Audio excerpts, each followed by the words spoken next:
Eh bien salut tout le monde, j'espère que vous allez bien. Alors aujourd'hui on va parler de la restructuration complète de chez Intel qui est en train de se faire actuellement. On va parler bien sûr d'AMD avec ses fameux processeurs et ses futures cartes mères. Mais on va aussi parler des fameuses rumeurs de chez Nvidia. Et généralement quand Nvidia lance des rumeurs, il n'y a pas fumée sans feu, ça arrive. Bon les amis, on va commencer par une news qui me semble quand même assez intéressante puisqu'on va parler de Microsoft et il aurait fait une bourde pendant sa conférence Init 2022. Donc apparemment il aurait lâché une image de Windows 12. Alors est-ce que c'est fait exprès pour avoir un peu de buzz juste derrière ou pas? Pour l'instant on ne le sait pas. Alors en fait les journalistes disent oh ils ont copié sur macOS, mais en fait moi ça me choque pas trop puisque déjà Windows 11 à la base est quand même une copie de macOS. Après c'est deux OS complètement différents, mais à la base Microsoft a toujours copié Apple et puis vice versa, donc bon voilà, ça me change pas trop. Ici vous voyez que en fait le menu il est en plein milieu. Moi sur Windows 11 je l'ai en plein milieu et franchement c'est vraiment très pratique. Bien sûr, on pourra toujours le mettre de ce côté gauche, comme Windows 10. Après, vous voyez, on a des petits échantillons qui ressemblent, c'est vrai, au Mac. Oui, c'est vrai. Après, ici, on a toujours la barre carrée, là, enfin le rectangle avec les bourrons, ici, comme Windows 11. Personnellement, ça ne me choque pas plus que ça. Est-ce qu'il va avoir Windows 12 de plus de spécificité que le Windows 11? Oui, je pense qu'il y aura des nouveautés, mais est-ce que ça va révolutionner l'OS? Non, je ne pense pas. Après, on sait tous que Microsoft a toujours pompé un peu sur Apple. Alors là, on a une news qui est quand même plutôt intéressante, puisqu'on a toujours parlé de cartes mères haut de gamme pour les overclockers, des cartes mères pour le gaming, mais on n'avait jamais de cartes mères pour les streamers. Et en fait, ASRock, ça y est, en a sorti deux. Donc ils sont vraiment faits pour les streamers. Bien sûr, on pourra les utiliser pour n'importe quelle tâche, mais en fait, là, ce qui est vraiment pas mal, c'est qu'ils ont rajouté 23 ports USB. Ouais, 23 ports USB pour connecter tous les caméras et tous les appareils externes. Donc c'est juste énorme. Alors je vous la montre en photo en grand. Alors au niveau du look, c'est vrai que ça surprend quoi. En tout cas, moi ça me surprend. Est-ce que je mettrais ça dans ma bécane? Si elle était un petit peu plus sobre, je pense que je pourrais changer de carte mère effectivement pour avoir vraiment beaucoup de ports USB parce que malheureusement, c'est vrai que quand vous faites des chaînes YouTube, du stream ou des trucs comme ça, en fait, c'est vrai que les ports USB, ça manque énormément. Donc, c'est une bonne initiative, mais c'est vrai qu'au niveau de la couleur, c'est un peu flashy. C'est un peu même trop flashy pour moi. Après, il y a celle-ci. Alors, celle-ci, moi, ça me fait un peu marrer parce que ça m'a fait tout de suite penser à la barre de chocolat Milka. La couleur. C'est juste un truc énorme. Après, quand vous regardez ici l'IO Shield, vous voyez tout ce qu'il y a comme port USB. C'est juste énorme, quoi. Et c'est vrai que, voilà, dans le panel de l'hardware, on n'avait pas vraiment de matériel approprié pour nous, les gens qui gèrent des chaînes YouTube, des chaînes Twitch. C'est vrai que ça manquait vraiment beaucoup. Maintenant, j'étais voir un peu sur LDLC. Alors, c'est pas mon site favori, mais voilà, c'est affiché à 339 €, enfin 340 €, à 5 centimes près. Même l'arrière, même l'arrière de la carte mère, c'est marqué Live Mixer dessus. Bon, ça, on le verra pas, à moins que si vous avez un boîtier transparent. Mais bon, c'est quand même assez cher, quand même 340 €. Bon, après, c'est vraiment spécifique pour les gens qui ont des chaînes YouTube ou Twitch. Bon les amis, là on va parler d'un sujet qui est vraiment hors de portée pour nos bourses, puisque la RTX 4090 peut effectivement afficher du 8K à 60 fps. Bien sûr, c'est vraiment une technologie très très chère. Quand vous calculez la plateforme pour faire tourner plus le téléviseur, c'est juste énorme. Maintenant, rappelez-vous, si on remonte 5-6 ans en arrière, pour nous, la 4K 60 fps était vraiment hors d'atteinte. Aujourd'hui, ça commence à se démocratiser, puisque pour un bon moniteur ou une télévision 4K 120 Hz, les prix ils ont quand même bien chuté. Donc, un jour ou l'autre, le 8K, les prix vont chuter, puisque ça va aussi se démocratiser. Par contre, l'Europe a mis son veto sur la télévision 8K. Elle veut bien qu'on ait du 8K en Europe à une seule condition, c'est qu'elle ne dépasse pas au maximum 141 watts en énergie consommée. Puisqu'on est en pleine pénurie d'énergie, ils ont mis leur veto là-dessus. Alors, pour le coup, je trouve ça bien, c'est sûr, mais attention. Ils disent aussi que, en fait, cette nouvelle réglementation visant à écarter du marché les produits les moins performants peut encore changer puisque l'Union européenne a prévu de réviser l'indice d'efficacité énergétique de 2023 d'ici la fin de l'année 2022. En gros, qu'est-ce que j'en conclus? Bon, voilà, si Samsung glisse un petit billet sur la table, un petit député ou deux pourrait voter la télévision 8K à plus de 141 watts. En gros, c'est ça. Mais dans l'état actuel, il faut savoir que toutes les grosses firmes, ça soit TCL, Samsung c'est encore différent, mais toutes les grosses firmes qui fabriquent des télévisions, donc 8K, disent que eux, carrément, il n'y aura pas de 8K en Europe puisqu'on ne pourra pas atteindre les 141 watts. Par contre, Samsung, lui, a une politique complètement différente. Ils disent avec un petit peu plus d'investissement, on pourrait, avec quelques alternatives, avoir une télévision qui pourrait consommer 141 watts pour du 8K. Donc, il y a plusieurs sortes de stratégies. Mais en gros, moi ce que je retiens, c'est que comme les gros groupes donc, du CAC 40 disent bah, il n'y aura pas de télévision 8K pour l'Europe, à mon avis, la loi va vraiment s'assouplir. Et on en reparlera, je pense, dans quelques temps. Alors là, c'est une news qui nous concerne tous, que vous faites du hardware, du jeu vidéo ou quoi que ce soit, un jour ou l'autre, vous allez sur Internet chercher quelque chose. Donc là, 01.net, le 13 octobre, a sorti en fait un comparateur de navigateurs qui respecte le plus notre vie privée. Et bon, voilà. Je m'attendais à ça.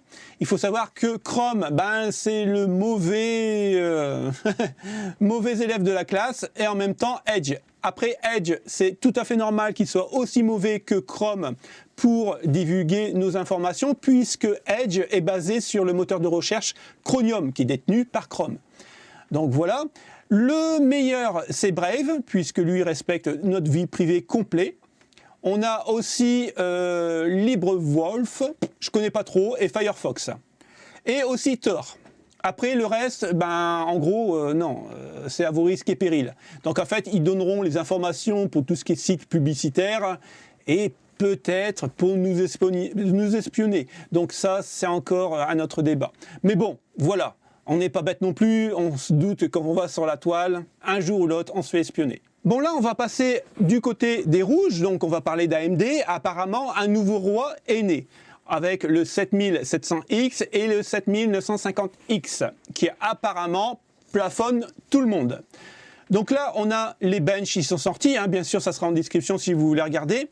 On voit que sur Cinebench 5, donc comme ils disent, hein, le plus grand et le meilleur, on voit qu'il y a une grosse différence ici entre le 12900K et le 7950X. C'est vrai qu'il y a 200 points de différence, en gros, 240 points. En multicœur, ici, on voit qu'il y a quand même 4000 points de différence. Ok. Là, en R20, pareil, le 7950X est devant le 12900KF. Sur le simple corps, pareil. Ok, on est d'accord, pour l'instant, c'est le roi. Ici, pareil, sur le R23, ok. Là, on revient ici sur DaVinci Resolve, effectivement. Le 7950X est devant avec le 7900. Même le 7700X fait mieux que le 12700KF, ok. Donc ça c'est super hein, pour le Photoshop, les machins, tout ça. Mais qu'en est-il pour le jeu vidéo? On revient dessus. On a toujours su que AMD était quand même beaucoup plus à l'aise dans des tâches, comment dire, bureautiques. En jeu, par contre, ben en fait, ça s'équivaut à la version 12000 de chez Intel. Parce que quand vous regardez bien Far Cry 6 en 1440p en ultra, le 12900KF est devant et les 12700K est devant. Donc, encore une fois, hein, de pas grand-chose. Hein. On va compter ça en dizaines de FPS. Okay, en 1080p, toujours sur Far Cry 6, le 12000 ben, est devant. Donc, Intel est devant. On voit qu'il y a quand même une grosse différence quand même avec le Ryzen 5 5600X et le 7600X. Hein. Il y a quand même 30, on va dire, FPS de plus. Sur Cyberpunk 2077, qui est vraiment très gourmand en 1440p, effectivement, là, le Ryzen 9 7950X est devant, puisqu'il y a 107.32, et le 12900K à 105.63. Donc en gros, il y a 2 FPS. En 1080p, pareil, le 7950X est devant, encore une fois, de 2 FPS. Mais il n'y a pas une chose qui vous met la puce à l'oreille, c'est que là, on est en train de comparer des processeurs AMD de dernière génération avec la série 12000 de chez Intel, en sachant que la série 13000, qui est beaucoup plus performante que la 12000, va sortir. Donc, à mon avis, et c'est mon simple avis, je pense que Intel, avec la génération 13000, va repasser devant la génération AM5. Alors ici, ce qui est vraiment très intéressant, et on va continuer aussi sur les rouges, puisque, et on en avait parlé la semaine dernière, mais c'est important de le rappeler, puisqu'on est vraiment, en gros, en pénurie d'électricité, puisqu'il faut vraiment faire attention à nos consommations. Ici, on nous dit que, je ne vais pas reparler des cartes 4090, parce que vous savez tous, on est à 450 watts, mais la 7750 XT qui est annoncée est à 420 watts. Hein. On nous dit même, attention, avec un RX 7950 XT, on passe à une consommation de 420 watts, avec une alimentation conseillée de 822 watts, minimum pour une configuration complète. Donc oui, les cartes graphiques AMD vont être un petit peu plus puissantes que la série 6000, mais comme il est marqué dans le titre, cartes graphiques, les AMD RX et Nvidia RTX n'en ont rien à faire de la pénurie d'électricité. Bon les amis, maintenant on va parler d'Intel, puisque Intel est en pleine restructuration. Je m'explique. Intel a perdu 22% de son chiffre d'affaires cette année. Pour un tel groupe, c'est juste énorme. Donc le nouveau patron, Paul Gessinger, a décidé en fait de restructurer Intel en dissociant certaines parties d'Intel. C'est-à-dire que les divisions d'Intel vont être vraiment à part et vont rentrer en concurrence dans le même groupe. C'est-à-dire que par exemple, une telle division attend un nouveau chipset graphique, par exemple, hein, je dis ça, mais ça ne lui convient pas, il pourra aller voir ailleurs et trouver ce qui lui plaît ailleurs et peut-être pour beaucoup moins cher. Donc ça va rentrer en concurrence, ce qui va permettre en fait, de faire des économies. On appelle ça diviser pour mieux régner. Jusque-là, on est tous d'accord. Il faut savoir que AMD a pris énormément de parts de marché, que ce soit dans le monde du jeu vidéo, puisque toutes les consoles next-gen sortent avec des CPU, des GPU AMD, et bien sûr, dans le domaine professionnel. Alors, il y a une chose qui est vraiment très choquante, peut-être pas choquante pour les gens du 440, mais il faut savoir que, en fait, le géant qui est Intel, pour restructurer tout ça et gagner de l'argent et en compétitivité, il va commencer à dégraisser son effectif. C'est-à-dire qu'il va avoir énormément de licenciements. Pourquoi il fait ça? Tout simplement parce qu'il veut revenir au plus haut de la concurrence et bien sûr, il veut déposer TSMC en faisant lui-même tous ses composants. Donc, encore une fois, c'est les petits qui vont trinquer pour le fric. Ici, on a une news qui concerne Gigabyte, mais ça concerne aussi Intel, puisque sur le site Gigabyte, Gigabyte répertorie en fait tous les processeurs qui vont sortir chez les Bleus. Donc on passe du i3 13100T au 13900KF.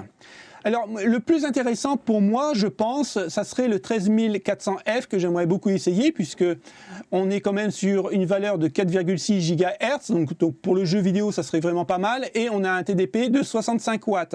Donc c'est vraiment raisonnable pour le jeu vidéo. Maintenant, il se positionne en face du 13600K qui sera quand même beaucoup plus rapide. Mais par contre, voilà, on est à un TDP quasiment le double. Donc il faudra regarder vraiment prix-puissance, voir ce que ça donne dans les tests. Ce qui me change aussi un peu au niveau du TDP, c'est que le 13600K ou KF est aussi haut au niveau consommation qu'un 13900K ou KF. 125 watts. Mais quand on revient sur les processeurs AMD, là je suis sur la page directement AMD, on revient sur le R9 7950X, voici, on est à un TDP de 170 watts. Donc en fait, il va consommer 50 watts en gros de plus qu'un 13900K de base. Bien sûr, si on l'overclock, ça va monter en puissance, mais on est quand même quasiment à 5,8 gigas en boost. C'est juste énorme. En sachant que si on l'overclock, on va arriver à 6 gigas, quoi. Donc Intel devrait lancer la série 13 le 20 octobre, donc cette semaine, et on va voir vraiment ce que ça donne. Et j'attends vraiment les tests indépendants. Et on les comparera la semaine prochaine, si on a des tests indépendants, bien sûr, Horizon de nouvelle génération, voir un peu ce que ça donne.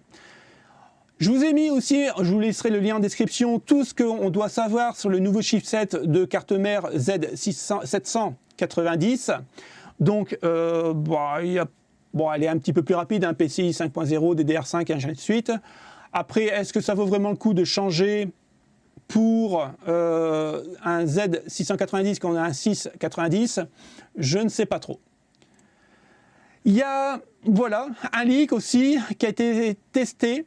Alors, sur le 13900K, alors, on n'a pas tout, mais je pense que cette semaine, au fur et à mesure que les jours vont avancer avant la date de sortie, donc le 20 septembre, enfin le 20 octobre, on aura un petit peu plus de spécifications.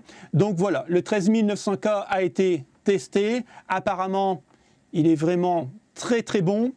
Il monte à une fréquence de 5,5 GHz sur tous les cœurs. Et on l'a poussé à 292 watts. C'est juste énorme pour une température allant jusqu'à 85 watts.